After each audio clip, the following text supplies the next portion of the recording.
Hello, children. Well, here we are at the end of our last week of lockdown learning, and we are at the end of the first part of the story of Harry Stevenson and Guinea Pig Superstar by Ali Pye. So, we're going to read chapter 10 and see what happens at the art competition. Are you ready? Chapter 10. Who's the artist? Harry Stevenson. Finally, it was time for the judging. The children filed into the school hall, form by form, and sat down on long, low benches. Miss Gibby hadn't wanted Harry anywhere near Flash the Corn Snake, so she'd said Harry could bring his carrier into the hall, as long as he made sure Harry stayed inside it. Harry was more than happy to oblige. He'd had enough adventures to last a lifetime. From now on, I'm going to stay where I'm supposed to be, he vowed. So Harry got to sit between Billy and Maya, in his carrier, of course, and listened to happy chatter as the children talked about their paintings. Everyone wanted to win. There was a hush as the mayor, the reporter, and the artist came on stage. The children gazed at them curiously, admiring Mrs. Singh's magnificent mayoral train, checking out Mr. Dunn's artistic beret and tufty beard, and feeling slightly scared of Mrs. Finch, the reporter. Harry knew all about newspapers as they lined his cage. I hope she writes a good article about the school and I get to read it, he thought. The judges were accompanied by Mrs. Edwards, the head, and a shaky-looking Miss Gibby. Harry noticed that one of Miss Gibby's eyebrows was still covered in yellow paint. You see, school hall there. Harry eagerly looked for Billy's painting. There it was between Maya's portrait of Mark and Scarlett's drawing of spaghetti. The judges started to inspect the artwork. This was it. Decision time. They moved from picture to picture, making comments as they went. They said things like marvellous composition and great tonality and fabulous lines. Harry wondered what it all meant. He looked at Billy and his friends. From their puzzled expressions, they didn't seem to know either. The judges had nearly finished when Mr. Dunn, the artist, gave a cry of surprise as he stopped beside the last easel.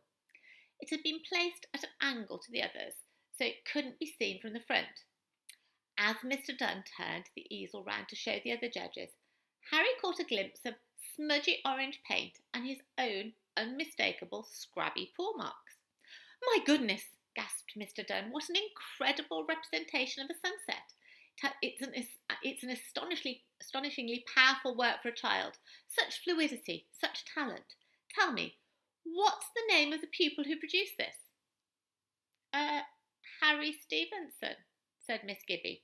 "Well," said Mr. Dunn, "Harry Stevenson has a fine future ahead of him, I'm sure.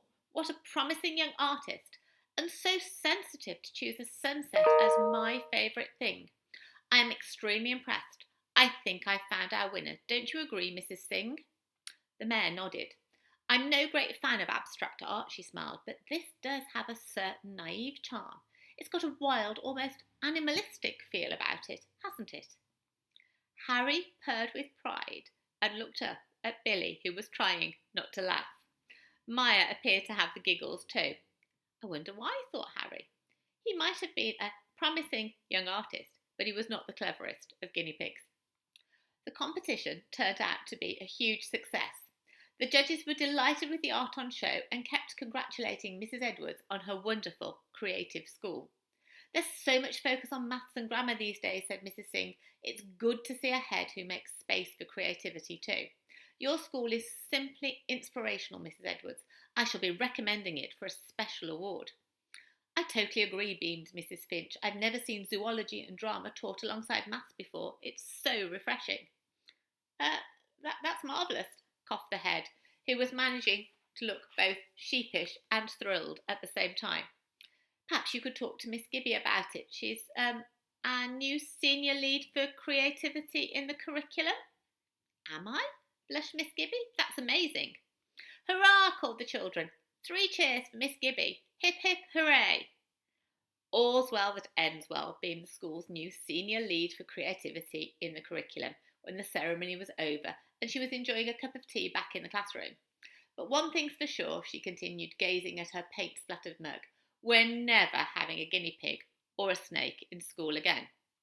At home in the flat that evening, Harry was giving himself another wash. He still had some yellow paint between his toes and a splat of red on his bottom that was proving hard to reach. Billy laughed as Harry turned in circles as he tried to nibble it off. Billy was telling his parents all about the day. It turned out that Harry Stevenson really did turn trouble into an art form. His painting had won the competition. Harry's artwork, now titled Orange Sunset No. 1, was going to be shown in a national exhibition. Mrs. Finch, the reporter, had promised a fabulous article about the school, and it looked like Jack wouldn't be bothering anyone with his tricks again. Billy couldn't quite decide which bit of the day had worked out best. I think I liked the maths most of all, he said, and, speaking of maths, here's another sum for you, Harry. If I give you these 2 carrots and then 3 more, what does that make? A very happy guinea pig, thought Harry Stevenson, as he guzzled them all down.